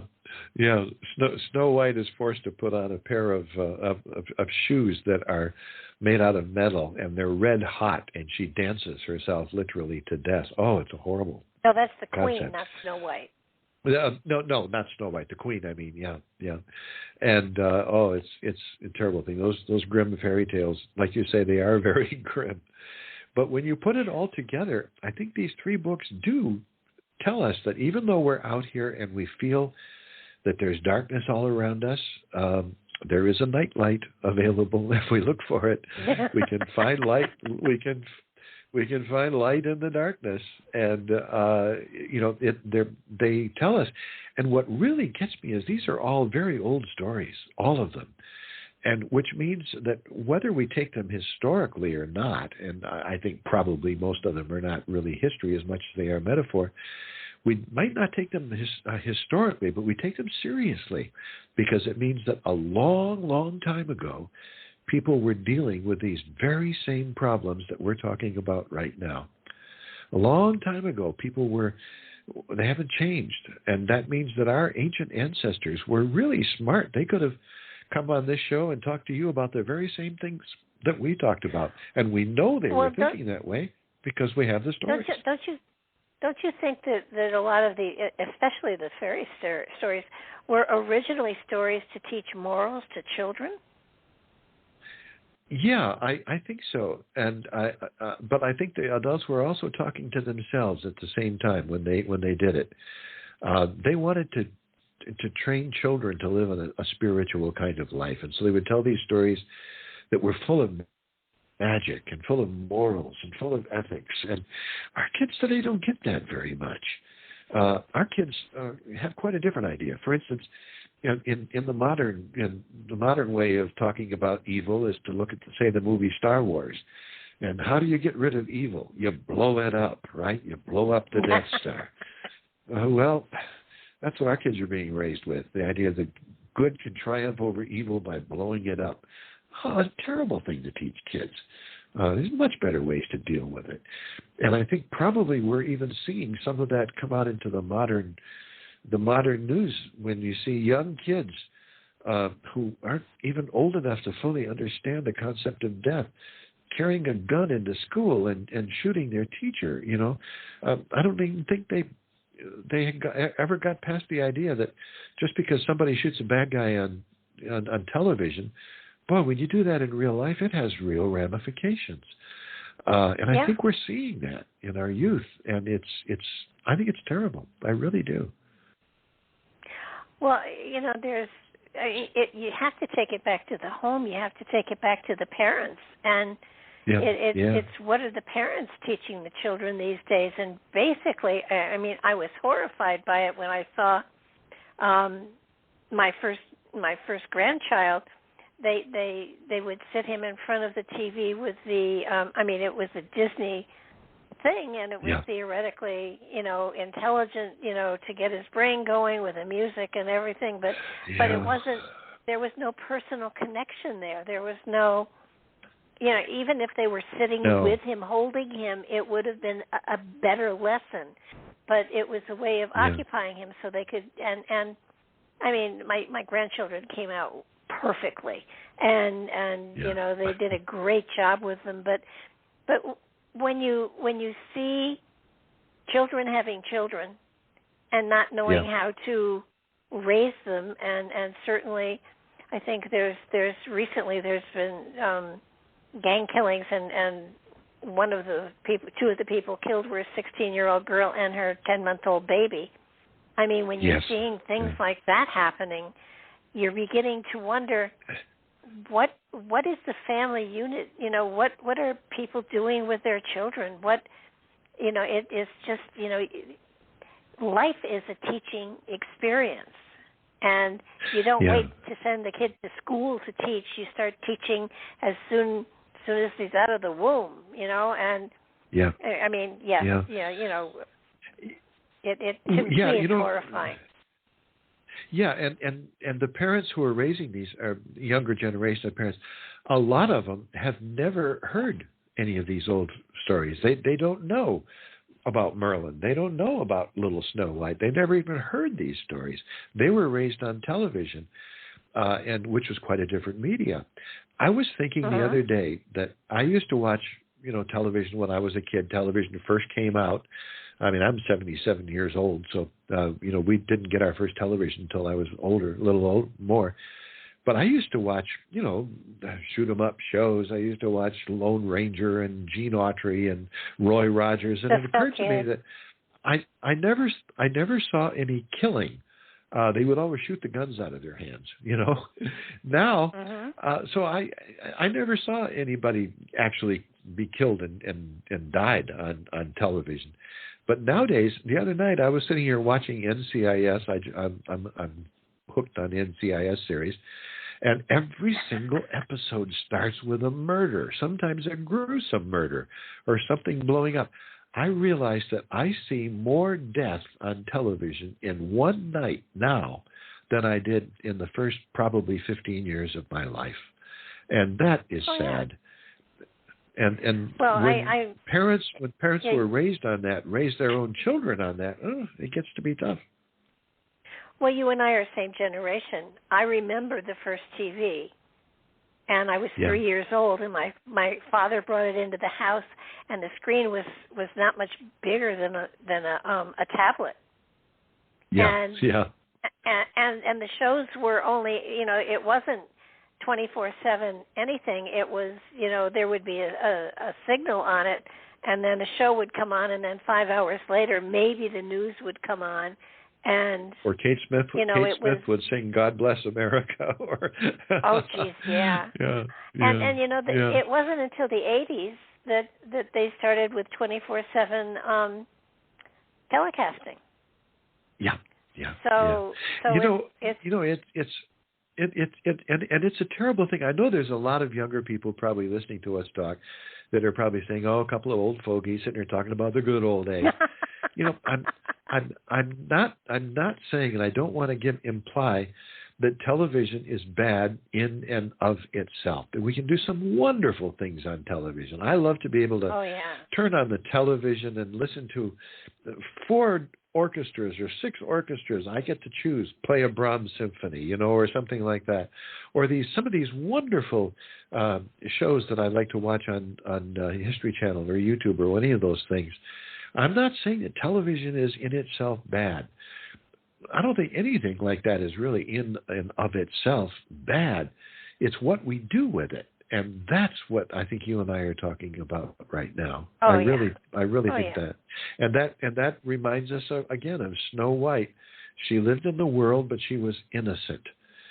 She wasn't perfect, and she wasn't above temptation, obviously, because she did eat the apple. But she was innocent. In other words, she wasn't a part of that evil queen who wanted to take on, Snow White didn't want to take on those attributes.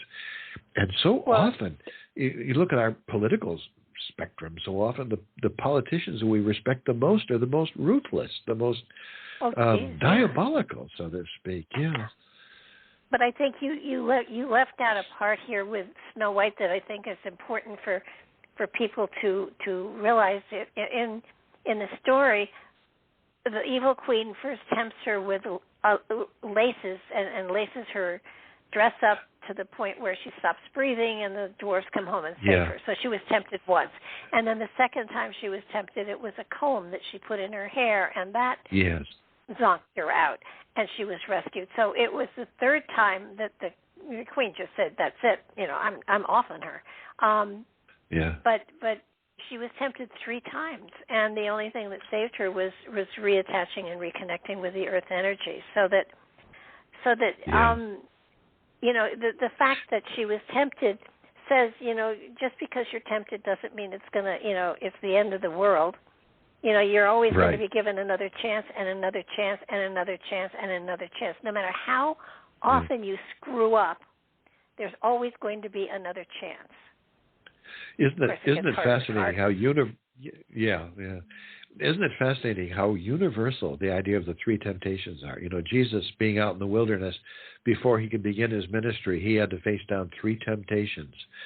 Buddha sitting underneath the bo tree was given three temptations. They were different temptations, but there were three of them, and he finally resisted. He finally resisted when Mara, the Hindu devil, when he says to him, he tempts him with the great temptation of ego, and Buddha simply points to the ground and says, "I deserve to be here." He connected with that earth energy into the bo tree. The three temptations, they come at us again and again and again. The Bible calls them the world, the flesh, and the devil. And in those three temptations, they come at us over and over again. We have to be careful because temptation is a very real part of this whole thing. Oh, absolutely. I think early on in my career, way back, even before I was doing this stuff, I found that my second husband was a ship captain, and we had money all over the place. They get paid phenomenally. I'm sure they're paid appropriately because of their responsibilities, but he had 1,000-foot container ships that he was piloting. So, oh boy!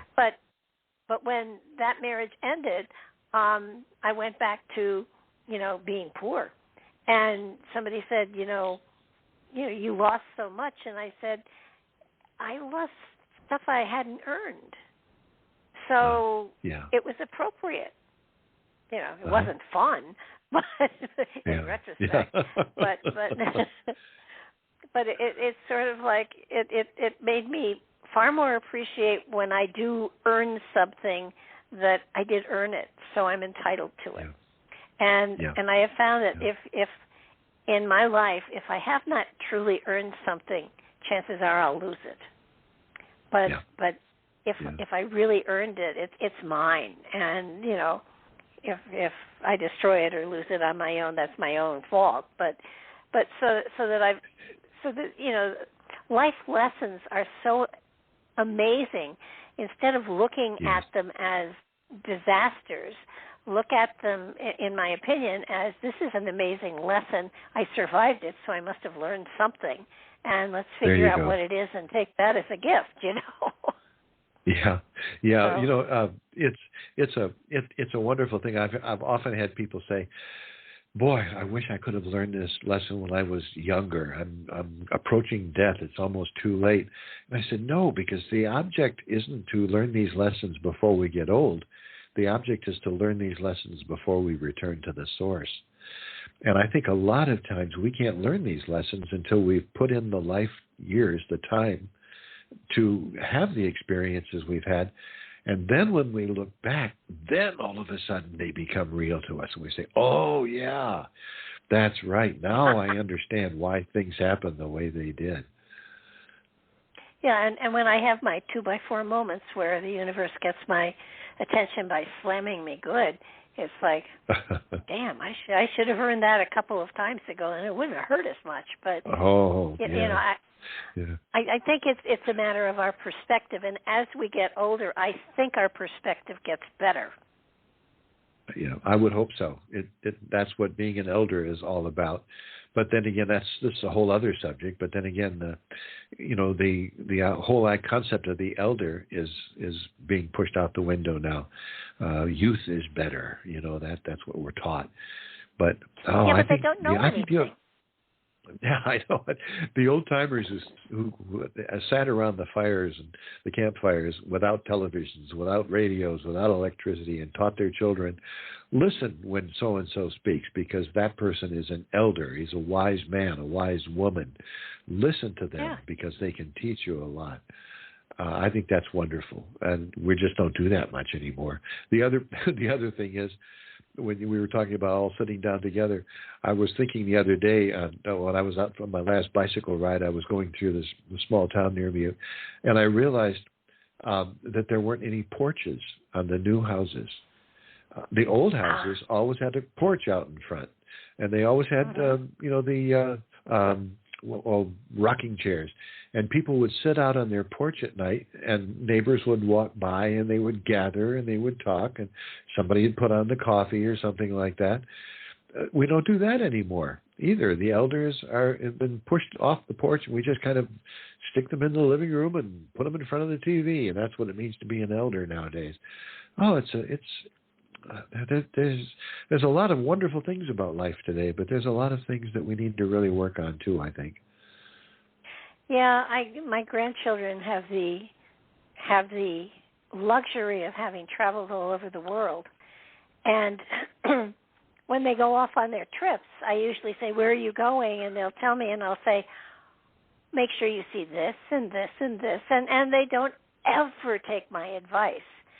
And just recently, I was talking to one of them, and I think I was talking about the Durankulu chambers that are in Turkey and Göbekli Tepe, and she said, "Well, we were there and we didn't see any of that." And I said, "Well, let me educate you a little bit." And she said, "Well, sure. Why didn't I know about these?" And I said, "Because you were looking for tourist stuff instead of history, and you're missing the history and the magic of the history." And I said, "So that's okay. Just go back." And that when you talk about Durankulu, you're talking about a place that's dear to my heart that I've never been to. I was scheduled to go there and lead a group over there to ancient archaeological sites. It turned out that the October we were supposed to go was the first October when COVID was so big and everything was canceled. And so the trips were put off. And finally, by the time they finally went on the trip last October, I, for other reasons, couldn't go. And so I missed it. But, there's so much history over there where it all began. Durankulu and Göbekli Tepe and Karahan Tepe and the mysteries of Istanbul and all of those things. When I was, I've written so many books about them, from ancient civilizations to ancient gods to lost histories, or lost civilizations rather, to ancient gods and supernatural gods, and cover all these things in depth. And yet I've never been able to go, and probably now I won't. But boy, when you mention that place, you're talking about some place that's really dear to my heart. That's for sure. Well, the other thing that I'm fascinated with is I had an author on that her book was on the petroglyphs of Mu on an island by New Zealand, I think, in that area, and she's also writing another book on non-Madao, which I can't wait to read because the History Channel has talked about the mysteries and it's cursed, and non-Madao was built in order to signify where Lemuria sank, and so there's so much cool stuff out there, and history books aren't teaching any of it. No. History is short and spans so much. We think we're talking about a long time ago when we say in 1492 Columbus discovered the ocean blue. 1492 was just like yesterday. We're talking about some of these places that go back so many thousands and thousands of years, and who knows how many civilizations came before our own that just disappeared. And when we ask ourselves the question why, perhaps Plato had it exactly right when he talked about Atlantis. It was human hubris. We start to neglect the divine within us and neglect that which is very important, and we turn to ourselves, and ego is on the rise, and narcissism is on the rise, and eventually we come to the time when the civilization can easily destroy itself and has to go back and start all over again. That's why I think these stories are so important. That's why I wanted to write this trilogy. Not a lot of people have read it, but like you say, at least it's out there, and I'm taking great comfort in that anyway. Well, and when they talk about, discovering this or discovering that, discovering Göbekli Tepe, it wasn't lost. It just wasn't seen. America was not lost when Columbus was, and he didn't discover America. He didn't even land in America. He never touched feet on American soil. I know it. I think the element of discovery should be. I think discovery is a word that should be retired, and probably new awareness would be a better word. Yeah. Because I think so. I am loving this series on the History Channel about the Curse of Oak Island. The last couple of weeks. 10 years. The last couple of weeks, there was they're not just interested looking for a treasure. It's the story that they want to unearth. And this season especially, they've got all of these new features that nobody knew anything about. And I really got a kick out of last week's episode when they discovered that cut coin that could be dated back to the early 1500s, perhaps 1500, which was only 8 years after Columbus landed in the Caribbean. And obviously there was a lot of activity going on in America way before Columbus, and we just forgot. Graham Hancock said it so well. We are a species with amnesia. That's a great way of putting it. That's a great way of putting it because. But I have to get back to the series because we've only got about 3 minutes left.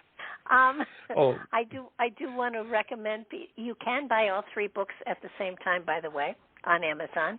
And I strongly urge it. They are not 300 and 400 page books. They are reasonable reads.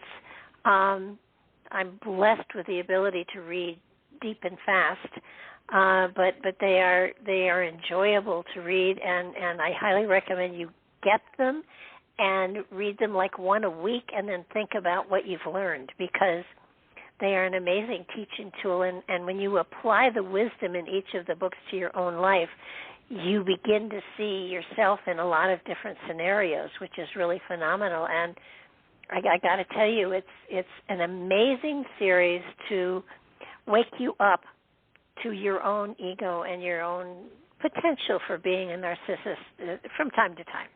I mean, it all happens. It happens to all of us. We all have those moments when we slip. Yeah. Yep. But I want to thank you so much, and this has been such fun again. And I always love talking to you, Barbara, and you're doing important work, taking these kind of conversations out to a wider audience. And really, best of everything to you, and it's always a pleasure to be with you. I hope we can do it again. Oh, we're going to. I'm going to get a hold of your daughter, and we're going to do the latest book. So, and then we can really dig in. Well, it's kind of coming attractions. The latest book is on sale at Amazon now for pre-sale, although it won't be released until March 7th. But the name is called The American Cults, and why America is such a ripe land or country for cults, and why cult activity has been so predominant here throughout our whole history. So hope people like it. Yeah, I'm so looking forward to this, and I will definitely be in touch with you, and we will compare notes as we go along. So thank you again. Wonderful. It's been such a pleasure again, and I will be talking to you soon. Real good. Thanks, Barbara. My pleasure. And thank you, everybody, for joining us. This will be up on YouTube. Please check out the YouTube channel, and if you like what you see, please subscribe. This is my ego talking. We're really cranking on trying to build our numbers. So join us again. We'll be back here on Monday and with another fascinating show. Good night now.